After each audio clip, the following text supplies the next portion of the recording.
Bonjour, ici Cynthia Bourgault. Bienvenue dans ma cuisine.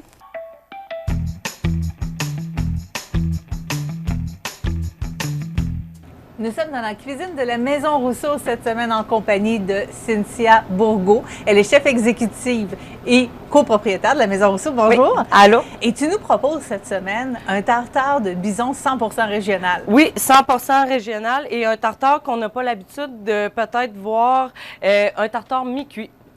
Souvent, les gens vont considérer un tartare en étant que totalement de la viande crue, Oui. mais on peut faire des excellents tartare à partir d'une pièce qui a été un peu cuite de type tataki.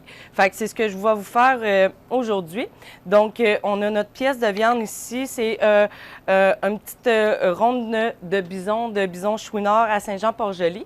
Donc, vraiment, on va venir la mettre, vraiment, on va lui donner une cuisson purement tataki. Donc, j'ai ma poêlonne. J'ai une super poêlonne qui vend à la cuisinerie avec un peu de type grill qui va sur les plaques à induction, mais qui donne une belle obtention de grillage. Et à cause de la rayure dans et le voilà. fond, hein, si on ne la voit pas. Là. Puis elle a un petit effet de céramique aussi, là, un peu à la de rock, mais vraiment, j'ai vraiment apprécié travailler avec cette poêlonne-là.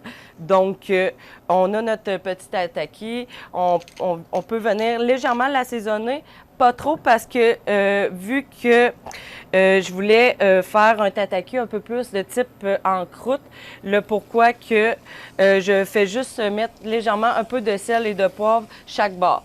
Un tataki... Oui, parce qu'on va ajouter des aromates. Si oui, on trop, ajoute des aromates, bien sûr. Donc, on laisse aller la pièce de viande. Je vous dirais, là, il faut qu'elle aille à peu près un demi...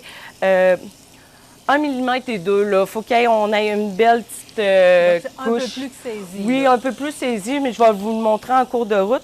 Par le fait même, tant qu'on a notre poêlonne qui roule, on a le fromage à griller. Dans le fond, c'est un fromage de la fromagerie de Bellechasse. Il est super, un peu de type Dorimi ou vraiment les fromages à griller. Donc, on peut se permettre là vraiment... on vient le mettre à la poêlonne pour accompagner notre tataki.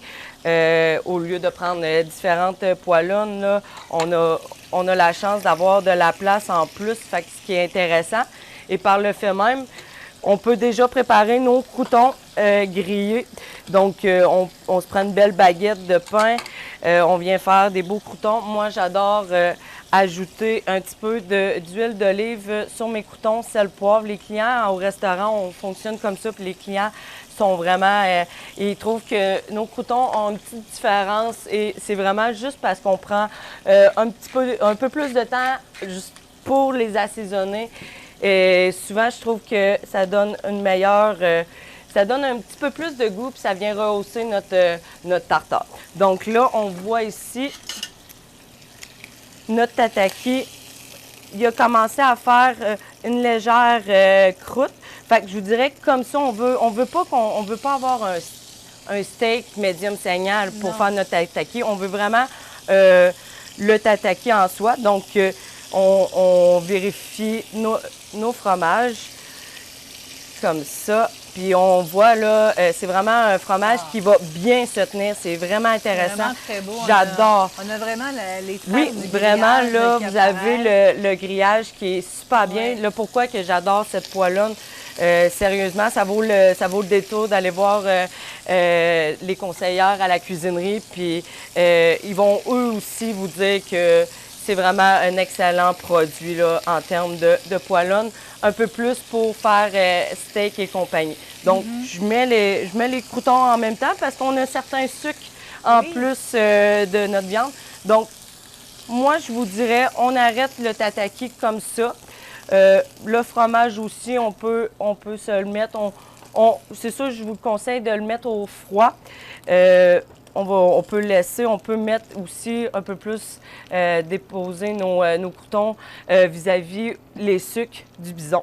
Donc, par la suite, je vais tout enlever parce que un cuisinier va va vouloir vraiment récupérer le plus de saveur possible. Oui. Donc, quand on voit là, je vais partir ma poêlonne parce que juste pour faire saisir un peu, on fait légèrement griller nos pains.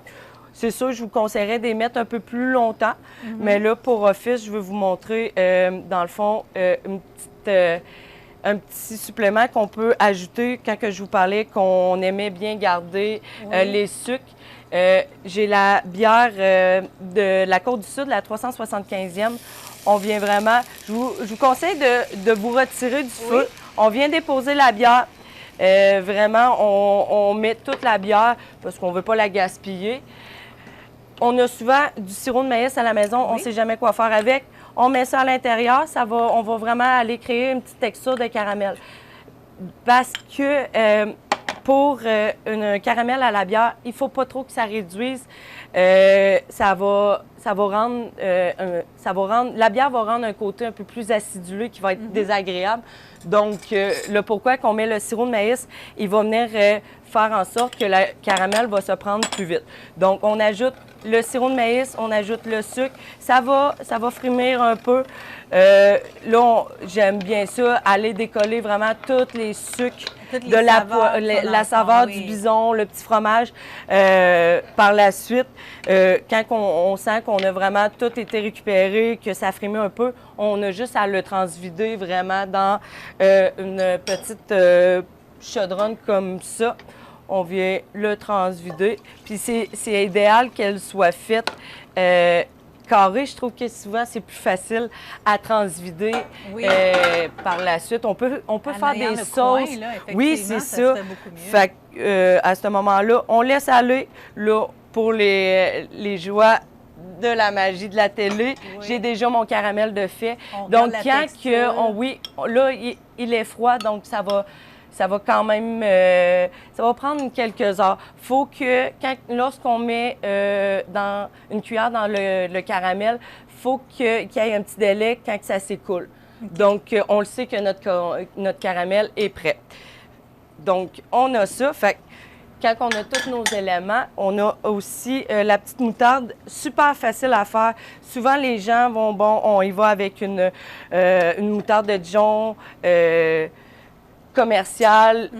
Les gens, des fois, ont tendance à avoir peur de transformer la moutarde de Dijon, mais la moutarde de Dijon peut se transformer de plusieurs façons différentes, soit avec un petit peu d'alcool ou là, aujourd'hui... On en voit des choix maintenant dans les épiceries, donc on peut le faire nous-mêmes, tout simplement. Parce que là, c'est pas compliqué. On met à peu près... les quantités vont être sur le site, mais on met un peu de moutarde de Dijon. On vient mettre notre noisette torréfiée. Et le miel, dans le fond, je vous dirais que avec le miel de l'île aux grues, on peut se gâter parce qu'il est incroyablement bon. Oui. Mais on le met au goût. Moi, j'aime ça avoir une moutarde un peu plus sucrée. Parce que, veux pas, une moutarde de Dijon n'est pas comme une moutarde commerciale. C'est beaucoup plus fort en bouche. Ça a plus de punch. Oui, ça a du punch. Et c'est pas compliqué. On met ça dans notre préparation. On boit.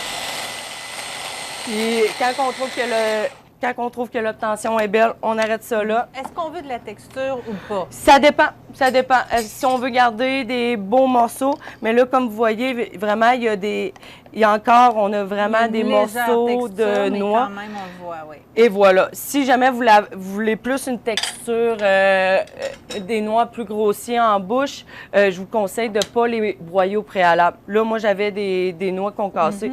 Donc, un coup que notre tataki est fait, on l'a laissé reposer. Oui, on l'a laissé reposer. On veut vraiment qu'il crache un peu.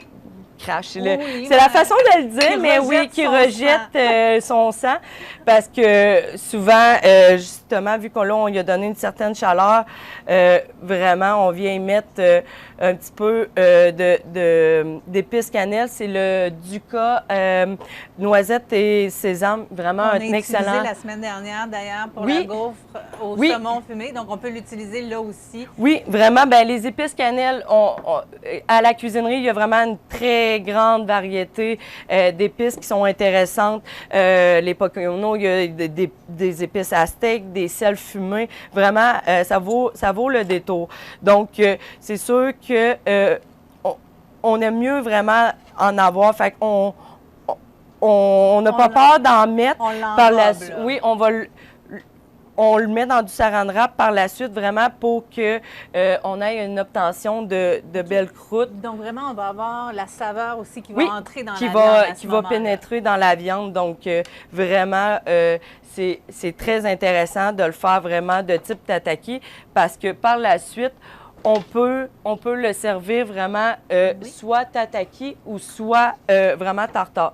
Donc, exemple... Combien de temps on le laisse envelopper environ? Je vous dirais une demi-journée, ça peut être une vingtaine de minutes, comme ça peut être une journée complète. OK. Fait que vraiment, c'est... La différence au niveau du goût, est-ce qu'il va y en avoir une? Il va en avoir une plus prononcée si c'est, exemple, une journée complète.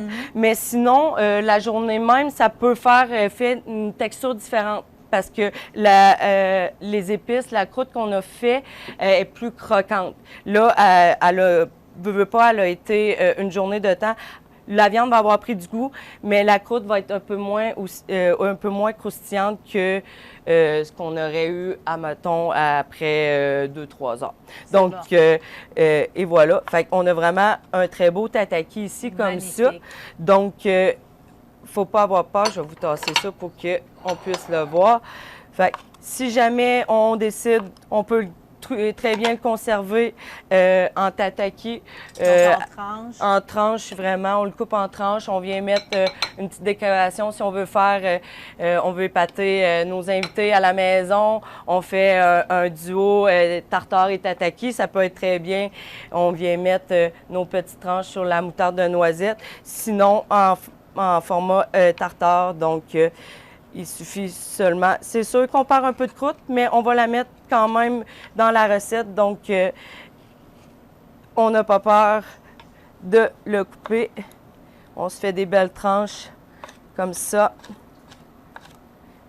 Puis par la suite, c'est vraiment intéressant parce que ça donne vraiment un goût. On a le goût on sent la texture de la viande crue, mais on sent aussi la texture de la viande cuite. Donc, vraiment, on a un petit mélange de texture qui rend la chose agréable, là, que les gens n'ont pas l'habitude de se faire ou de voir en restaurant. Nous, on a commencé à faire, on s'est permis justement de le tester avec notre clientèle, puis le rendu est très, très bien apprécié. Oui, ils trouvent que c'est différent. Donc, on vient tout chercher nos saveurs, on ne laisse pas une miette de croûte. Par la suite, souvent les gens vont avoir tendance à aller vers la capre. Nous, cette fois-ci, on va utiliser le capron, qui est dans la même famille.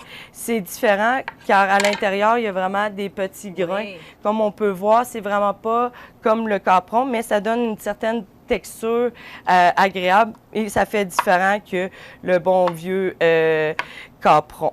Donc, on se le coupe grossièrement. C'est le fun d'avoir de la texture, que ça ne soit pas tout coupé trop petit. Donc, on met ça comme ça. On envoie ça ici. Par la suite, on peut mettre... souvent, les gens vont le faire à l'échalote française. On peut faire différent avec de la ciboulette. Il y a de la ciboulette à l'ail aussi. Sinon, on peut aller avec un oignon vert. Sinon, moi, j'aime bien travailler à l'été lorsque les vergers du Cap ont la fleur d'ail. Oui. On travaille beaucoup la fleur d'ail avec eux et vraiment, je trouve que ça apporte un petit quelque chose de différent au niveau du goût et de la texture, à l'inverse d'avoir une gousse d'ail. Donc, on met ça ici, comme ça. On peut venir grossièrement couper un œuf de caille. Puis, ayez pas peur, on le coupe grossier parce que Keigo Kai font des très, très beaux produits et on ne veut pas perdre la saveur de l'œuf cuit dur, mais il est vraiment... Mais si tu permets, je pense qu'on se casse un peu la tête des fois en faisant des tartares à vouloir faire ça trop Oui, parfait. en plein ça. Non, c'est sûr, faut vraiment pas. C'est sûr qu'une texture, une viande coupée un peu plus fin, c'est agréable, mais on peut se permettre, avec les autres éléments qu'on met à l'intérieur, d'y aller un peu plus grossier parce qu'on veut savoir c'est quoi qu'il y a dans le tartare. Donc, on veut le goûter. On ne veut pas le perdre à travers tout. Donc, c'est pour ça que souvent, je vais demander à ce que le tartare soit vraiment bien coupé, mais que lorsqu'on met des fruits ou un saucisson, on va le couper un peu plus gros pour vraiment avoir l'obtention. Et voilà. Oui. Donc, vraiment, j'ai mis le fromage, coupé les œufs. Il reste juste à mélanger. Après ça, si on veut ajouter un petit trait de mayonnaise, on peut. Il ne faut pas oublier notre sel poivre parce que c'est sûr que c'est toujours meilleur avec du sel et du poivre. Ça vient sortir les goûts. Et par la suite, il nous reste juste à le monter et à terminer. Oh, pardon, j'en ai mis à côté. On en met tout le temps. Donc, je vais tasser. C'est la part du cuisinier. Toujours. Oh, on pense que les cuisiniers sont parfaits et ils n'échappent rien. Ce n'est pas vrai. On me dit souvent que je suis gaffeuse. Donc, ça dépend. Vraiment, vous le mettez... pour le tartare, là, vous allez voir, c'est quantité suffisante. C'est vraiment à votre goût. C'est ça. C'est soit en entrée ou en repas. C'est ça. Vraiment, on peut... À ce moment-là, la quantité. Et voilà, et selon notre goût à nous aussi, si on veut avoir plus, exemple, plus d'œufs, mais on est amateur de fromage, on veut plus de fromage, il ne faut pas avoir peur d'y aller puis laisser sortir notre cuisinier en nous parce qu'on l'a tous. Donc, on rajoute un peu de moutarde. Oui, là, on peut faire office de faire une belle petite décoration. On met le petit capron. Après ça, on peut venir finir avec le petit œuf de caille ici, comme ça, qu'on met. Très beau. Et voilà. Et le caramel. Le caramel. Donc, on peut se gâter, on peut napper. On peut en napper sur les croûtons. Des fois, ça peut donner un excellent goût. Et on vient terminer vraiment en mettant un petit peu de caramel et une petite touche de poivre. Si jamais on veut faire office, on vient rajouter notre petit ducat. Et vous avez le tartare purement local de bison. Merci beaucoup, Cynthia. Alors, de rien. Bien sûr, cette recette, ainsi que toutes les autres, vous la retrouverez dans la section recettes du site de CMA TV. Sinon, on se donne rendez-vous la semaine prochaine. Oui, à la semaine prochaine.